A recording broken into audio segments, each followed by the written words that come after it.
पता नहीं कौन मोमबत्ती पकड़ना सिखा गए हमें।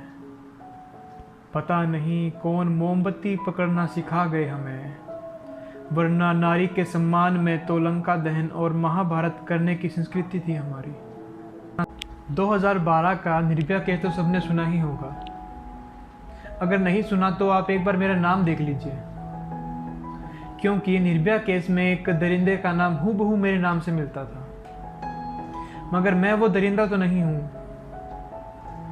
कुछ से दरिंदों की वजह से सभी लड़कों का नाम बदनाम हो जाता है। और हाल ही में एक नया केस सामने आया है, मनीषा वाल्मीकि जी का केस, जिसकी वजह से सारा देश दुखी है और गुस्से में है।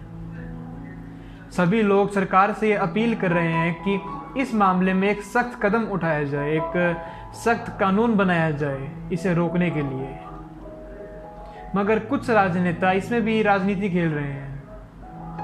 मैं नाम लेना नहीं चाहूँगा, मगर अपोजिशन पार्टी के 2 बड़े नेता कल पुलिस से लड़ पड़े विक्टिम के घर जाने के लिए। साल 2018 में चंदन गुप्ता, जो महज 22 साल का था, उसे रिपब्लिक डे के दौरान मार दिया गया क्योंकि उसने पाकिस्तान जिंदाबाद के नारे नहीं लगाए थे।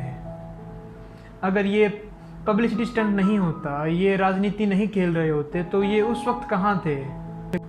और ये केस कासगंज का है, जो कि हथरस से महज 64 किलोमीटर दूर है।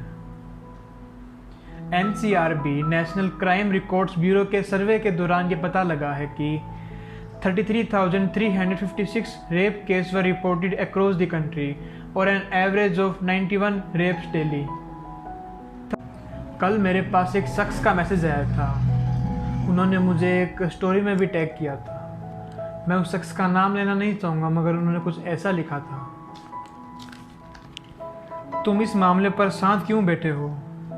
जो नेता है इसमें शामिल, उनका नाम क्यों नहीं ले रहे? बड़े शायर बनते हो और इस मामले पर शांत क्यों बैठे हो?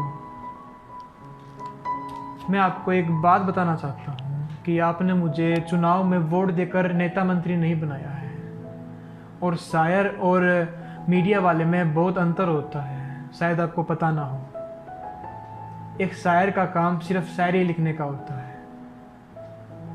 इंसान की फितरत ही कुछ ऐसी है कि समाज तो सबको साफ चाहिए, मगर उसे साफ करने के लिए कोई नहीं उतरता। दूसरों के कंधे पर बंदूक चलाना हर कोई जानता है, मगर उस मैदान में उतरकर उस गंदगी को साफ करना कोई नहीं चाहता। उस लड़की को जानता नहीं था मैं, उस लड़की को जानता नहीं था मैं, उसके चेहरे को भी पहचानता नहीं था मैं। आधी रात को जला दिया उसके जिस्म को, आधी रात को जला दिया उसके जिस्म को। इतने निर्दयी हो गए इंसान अब, इतना तो नहीं जानता था मैं। उसकी माँ के आंसू देखे मैंने, उसकी माँ के आंसू देखे मैंने, उसके दर्द को महसूस किया। यार भगवान, ऐसा तो नहीं बनाया था मैं। हालात कुछ नहीं बदले इस देश में, हालात कुछ नहीं बदले इस देश में। कभी निर्भया तो कभी मनीषा है यहाँ। जितना होगा मुझसे मेरी बहनों के लिए लड़ता रहूँगा मैं, न्याय के लिए लिखता रहूँगा मैं। उस लड़की को जानता नहीं था मैं, उस लड़की को जानता नहीं था मैं, उसके चेहरे को भी पहचानता नहीं था मैं। आधी रात को जला दिया उसके जिस्म को, आधी रात को जला दिया उसके जिस्म को। इतने निर्दयी हो गए इंसान अब, इतना तो नहीं जानता था मैं।